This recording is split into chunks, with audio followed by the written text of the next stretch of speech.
Hello everybody, welcome back to the channel. In this video, we will be installing the universal Philosin radio, Android radio that has a rotatable screen. And this is the 2013 Jeep Patriot. So what we're gonna need to do is take off this dash panel and then we'll unplug everything and then have a clean setup so that we can start plugging everything back in for the Philosin radio. Okay, so your vehicle might be a little bit different, but for the Jeep Patriot, it's quite simple to take this whole thing off. I have one of these fancy little tools here, and if it's plastic, you're not going to be chewing up too much of the metal here. So you can see you can get really good right underneath it and try to find any of those tabs and kind of pop them loose like that, all the way around like that. And you can see how simple that is for the Jeep Patriot. Now I do have some climate control cables here that I'm going to have to unplug, and then there you have it. You can set it aside. So that's quite simple. I really like how simple and fast the Jeep is. So here's the inside of it. We're going to have to take these screws off, but I'm going to take this out off camera and then show you guys on the inside how we're going to hook it up. Okay? All right, as you can see, we've got everything out of here. So before we start plugging things in, let's take a look at our interface manual real quick, because it does talk about programming and a few things about what you need to do before you start connecting things. So first step, open the driver's door and keep it open during the programming process. Turn the ignition on. Connect now the CH13 harness to the interface. So this is going to be our interface. We're going to take the harness that we have from wiring it up previously, and if you need that video, go ahead and look in the description and you'll find it, how we wired up and soldered everything. And then to the appropriate wiring harness in the vehicle. Okay, there we go. And then we have to connect it to the radio. There's a couple things we have to do on this. So first is we have to do the radio programming, and then we have to do the vehicle programming, all with that green interface box. As you can see, the main connector goes here. You want to push it down, but just make sure you have that in there really good. Otherwise, it's not going to work.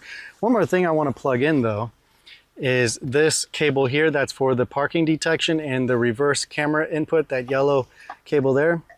That will go in this slot here, the very first one basically. And then I'm going to plug in the cable to the rear camera. Now this isn't stock, so this is aftermarket, but this is the cable for the camera. And that goes here where you see reverse camera input.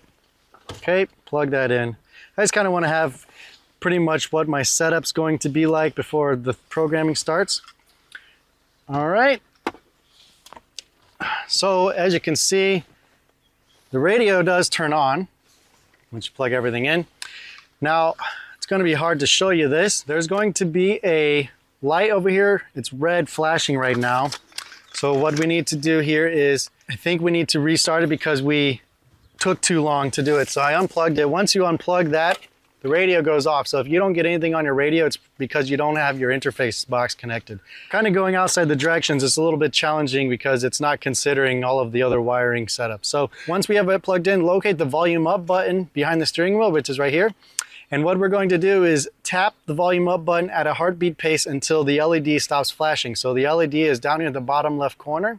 It's going to be flashing once I plug this in, but keep pressing this until the LED stops flashing. The LED will flash green and red while the interface programs the radio to the steering control. Then once that's programmed, the LED will go out and produce a pattern which will identify the radio type installed. Then the last step here is it'll automatically on its own, again, quickly flash green and red while the interface program itself to the vehicle. Once programmed, the LED will go out again, then turn solid green, turn the ignition off, then back on, and then we test the functions. So let's go ahead and see. I'm going to plug it in and start pushing the up button. And do I see? Okay, starting to blink red.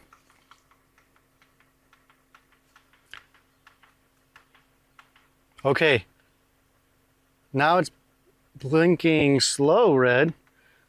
I think it stopped flashing. Now it's green. You guys can't see it, but now it's solid green. Okay, so after you followed the steps to get your programmer to work correctly, what you want to do is hit this app button down here at the bottom right and control. I already played around with it a little bit just to kind of show you what you need to do. What you need to do is press and hold the button on the steering wheel into the learning state, basically. So I'm gonna hit the up button here, for example, and you'll see the top right there says, now please select learning function button. So you hold this up, now that's gonna be my volume. I'm gonna hit the volume, and then while keeping your hand on there, hit this check mark down at the bottom.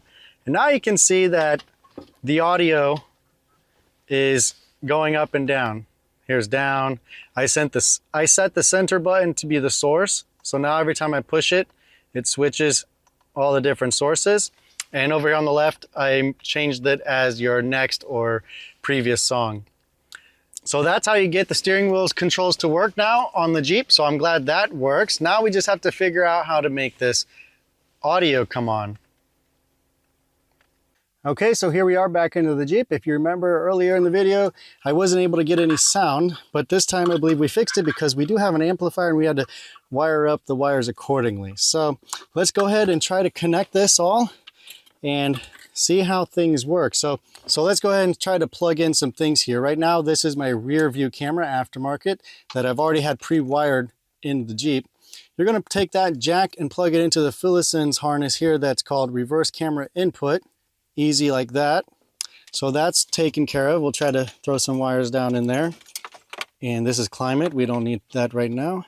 This is an old microphone that was in the previous radio. We're gonna need the new microphone. You can wire this up however you like. Right here is the other microphone. And this microphone came with Philosin. So we'll remove this and rewire this through there whenever we get this installed and kind of make sure that's working. But I'll let you guys do that on your own. I don't need to show that. And then, but all of these other cables here, we're not going to use. These are all your auxiliaries and things like that. I just need this microphone so that you can have voice commands. And that's going to be plugged into the longest one here, the one on the far right, to fit this cable. Just goes in there like that. And let's take a look and see what else we need. Here we have some USBs. This one is called the phone link USB, the single one here, the 4-pin USB, basically. And that one, you can only put these in certain slots because each slot is its own size. So that goes there. And then we have a 6-pin USB cable. And I'm not exactly too sure what this will be used for. Probably also your CarPlays or your charging cables. If you would need it or want it, go ahead and put it in. I guess I'm just going to put it in because you never know if you're going to use it. And it's a 6-pin, so that will go right next to the one we just installed. But I think it's easy just to keep it available, even if you're not going to use it. In case you do want to use it, you don't have to take everything all apart again. This one is a basic USB-C to USB-A cable. Don't really know where it goes. I don't think it goes anywhere because there's no USB spot. I think that you just have an extra one now. By the way, we have the GPS already installed here into this antenna slot. And I got this additional antenna here, which goes into the 4G Plus, and your SIM card, if you choose to have a data one, goes into this slot. You will need an adapter if you're using those small micro SIMs, but also Philosin said that more than likely the 4G or the data SIM card will not work here in the United States for some reason, even though they sell it here. But I thought since I had an extra one, what the heck, let's go ahead and try it and see. The phone service I use is Google Fi, and I can use that all over the world. So I'm wondering, you know, maybe it has some kind of special protocols or things like that that you can actually hear things on. So this is the main wire harness that we worked on earlier. Obviously that goes here. I think we are ready to go ahead and plug this in and set it inside the dash. Here's everything we need for the main harness. Just tucking things in here. Oh, by the way, connect your antenna wire in here. You will need an adapter if you have this same Jeep as I do, this little pigtail adapter for the antenna, because the original antenna is one of these jacks that go into the OEM radio. Sorry, I also forgot to connect this cable here that I just plugged in my reverse camera in, my rear camera in. That goes here in the very first slot. The other two we're not going to use. Okay, now we have that. For the screen, you have this basic ribbon cable. It's not ribbon, I guess, but a little connector cable here. You can only plug this in correctly one way, so you'll figure it out. And you kind of snap it into place there. All right, here we go, guys.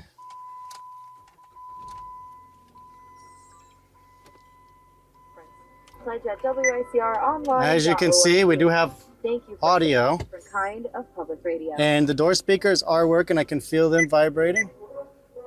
Hi, I'm Deborah. Let's go into settings real quick. Season of Saturday Matinee Sound. I need to turn off this beep. It's annoying. Performances with you, Okay. starring our roster of world Now famous let's singers. double check some radios here.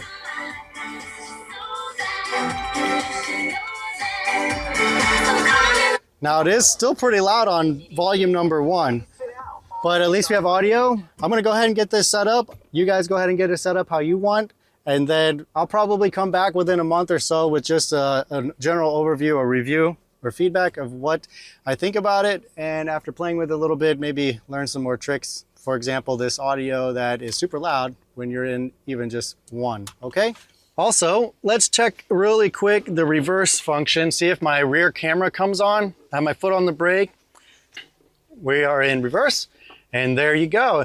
That's what's nice is it automatically goes into the rear camera view when you're in reverse. If you turn left or right, obviously this vehicle never had that in the first place, so it's aftermarket. It's not going to turn your left and right, but if your vehicle did have that, that should work hopefully for you. What's this here? I guess to adjust the brightness, which is nice. You can adjust the brightness and the colors. And okay, that works. Put it back in park. Thanks for watching, guys. I hope this helped you figure it out, helped you guys understand how the wiring and everything works with the Jeep 2013 Patriot. And so if you like this video, go ahead and click like and subscribe. And if you don't like this video, go ahead and click the thumbs down button twice.